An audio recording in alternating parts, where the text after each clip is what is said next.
Presidente, responder de imediato. Tem então a palavra, Sr. Deputado.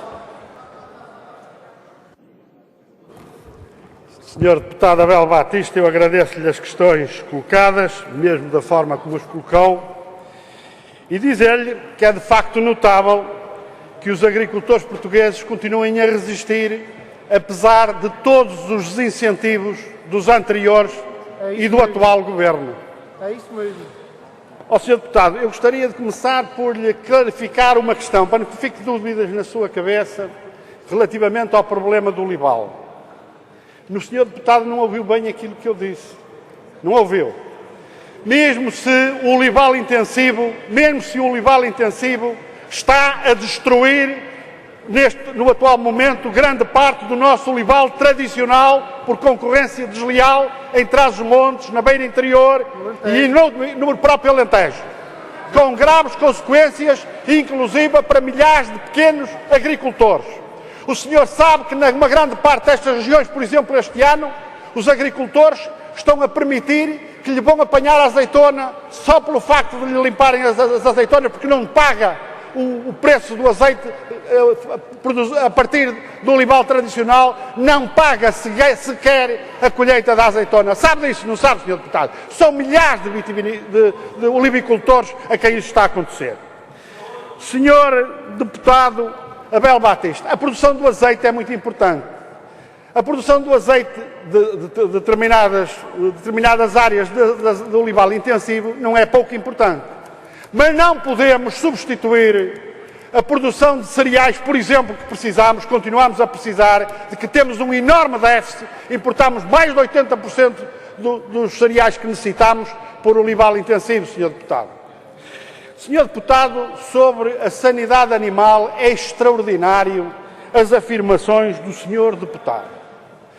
O Sr. Deputado sabe que o grupo parlamentar do PCP, ao longo destes 18 meses, em todas as audições com a Sra. Ministra da Agricultura, tal como tinha acontecido com a audição do último Ministro da Agricultura nesta Assembleia, foi-se-nos colocando este problema.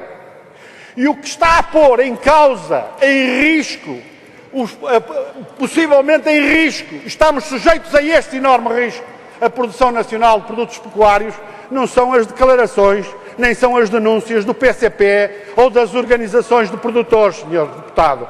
É a política do Governo que não faz aquilo que devia fazer, incluindo assumindo os compromissos que constam de legislação deste país e que os senhores não estão a cumprir. É que o Sr. Deputado, diga-me se considera aceitável que no fim de dezembro as organizações de produtores que levam a cabo os programas de erradicação das doenças, que tratam das questões de sanidade animal, estejam sequer sem saber, já não é o problema do pagamento, não sabem sequer o que é que lhes vai acontecer em 2012. O Sr. Deputado acha isto aceitável? Se acha isto aceitável, então o senhor também é que assume responsabilidades relativamente aos graves problemas de sanidade animal que serão inevitáveis, como os senhores sabem, e que terão consequências não apenas na saúde pública, porque também podem ter, como mesmo ao nível das nossas exportações. Tem agora. Obrigado, Sr. Presidente, Srs. Deputados, Sr. Deputado Miguel Freitas. Nós percebemos as dificuldades do PS em enfrentar as políticas agrícolas deste Governo. Os senhores têm muitas culpas no cartório e, como têm muitas culpas no cartório, naturalmente estão sempre sujeitos a que aquelas duas bancadas lhe façam essa lembrança e esse registro. Eu não tenho nenhuma visão negra das empresas da agricultura portuguesa. Aliás, eu o que poderia dizer é que muito bons somos nós para resistir depois de 7 anos de governos do PS, com o Jaime Silva à cabeça e de 18 meses deste governo. Muito bons somos nós a produzir, a resistir. Mas há milhares de pequenos vitivinicultores no Douro, há milhares de pequenos produtores pecuários que estão a enfrentar uma situação muito difícil. E a grande maioria da agricultura portuguesa está a enfrentar, continua a enfrentar uma situação muito difícil, incluindo em setores estratégicos como é o problema do leite. não causa nenhum problema que a produção nacional esteja a reduzir-se, que as explorações pecuárias portuguesas, muitas delas leiteiras, estejam a falir, enquanto outros países do norte da Europa estejam a aumentar a sua produção e a pôr aqui a sua produção encharcando o mercado nacional. Não é uma vergonha que depois de todo um ano decorrido sobre a criação da PARCA, da intervenção da Autoridade da Concorrência relativamente à grande distribuição, esteja a acontecer que uma grande distribuidora, o Continente, esteja novamente a vender arroz, certamente importado, a 18 cêntimos o quilo, quando por valor mínimo à produção não deveria descer abaixo de 4 cêntimos.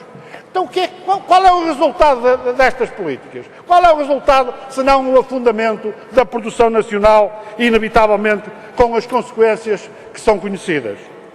Senhor deputado, eu referi ali os problemas da sanidade animal, porque julgo que elas começam por levantar um problema de saúde pública, inevitavelmente. E já estão a levantar. Mas não deixei de fazer uma referência aos problemas da fitossanidade, da sanidade vegetal, onde os problemas não são menores. Bem pelo contrário. O país assiste a um expandir completamente desregrado de pragas e doenças sem que se vejam medidas relativamente a esta situação. Por exemplo, é passados 8 meses que o secretário de Estado nos veio um dia destes anunciar um programa para a sanidade nas florestas portuguesas. Eu vou terminar, Sr. Presidente. Mas os problemas são graves. Lembremos da flavescência dourada, dos problemas aqui assim nos pomares do Oeste e muitos outros. São problemas gravíssimos relativamente ao qual o aparelho de Estado está completamente desmantelado pela vossa política e pela continuação da política do PS. Sob a codelaria de Alter, só gostaria de dizer o seguinte, Sr. Presidente, para terminar. Tem que terminar, Sr. Eu vou terminar. O que vocês fizeram abriu campo a que o Governo agora venha culminar com a privatização, entregando a 4 pessoas aquilo que é património nacional, que é um importante património nacional, que é um serviço público e com a respectiva destruição, com tudo o que isso significa. Muito bem. Presidente, Sr. Deputado, o caso do Baixo Voga Lagonar é um caso exemplar, paradigmático, de facto, em matéria de obras de engenharia de hidráulica agrícola. Porquê? Porque é um projeto que se alonga no tempo. Há décadas que este projeto é necessário e isso vem sendo colocado em cima da mesa por sucessivos governos.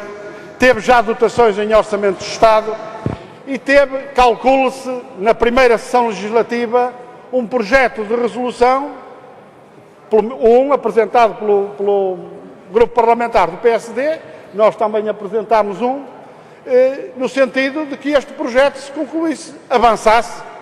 O que chegámos à conclusão é que não demorou um ano, tivemos a senhora Ministra a dizer-nos que este projeto passaria para o próximo quadro comunitário de apoio, que é aquilo que o projeto do Baixo Voga Lagonar sofre há muitos anos. É passar de uns quadros comunitários de apoio de uns para outros, sem nunca ser concluído.